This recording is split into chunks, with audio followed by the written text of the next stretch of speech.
رشتہ کرانے والی آنٹی نے میری امی کو میرے لیے ایک رشتہ بتایا. میں ایک ڈاکٹر ہوں اور ہارٹ اسپیشلسٹ ہوں.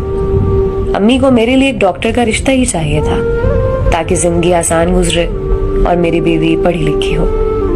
پر اس آنٹی نے جس لڑکی کا رشتہ بتایا وہ ڈاکٹر تو نہیں تھی لیکن ایم فل کر رہی تھی.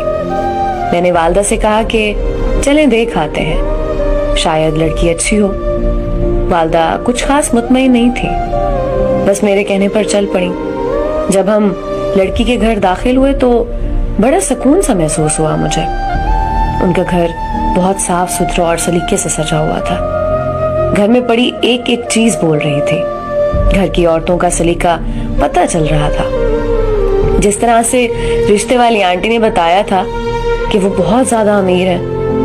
بہت امیر تو نہیں لگ رہے تھے, گھر میں نارمل سا فرنیچر تھا, لیکن گھر بہت کرینے سے سجا ہوا تھا. سب لوگ گپ شپ کرنے لگے اور تعارف کرانے لگے.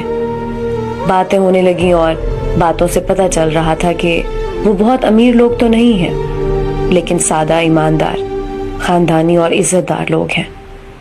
گپ شپ کے دوران ہی انہوں نے چائے, بسکٹ اور باقی لوازمات پیش کیے, جن میں گھر کے بنے شامی کباب بھی تھے. وہ بے حد لذیذ تھے اور اس چائے کی دعوت میں سلیقہ اور کچن میں مہارت صاف نظر آ رہی تھی. تھوڑی دیر بعد لڑکی کو بلایا گیا. لڑکی جب آئی تو بے حد حسین اور نرم مزاج لگ رہی تھی. اس کی شخصیت کسی ڈاکٹر سے کم نہیں لگ رہی تھی. اس کے بات کرنے کا سلیقہ بہت پیارا تھا اور لڑکی بہت ہی سادہ طبیعت اور شریف مزاج کی لگ رہی تھی. میری والدہ نے کچھ دیر بات کی لڑکی سے اور مزید کچھ گپ شپ کے بعد ہم اٹھ کھڑے ہوئے اور ان سے کہا کہ انشاءاللہ بہت جلد آپ کو بتائیں گے اور آپ ہمارے گھر بھی تشریف لائیے گا.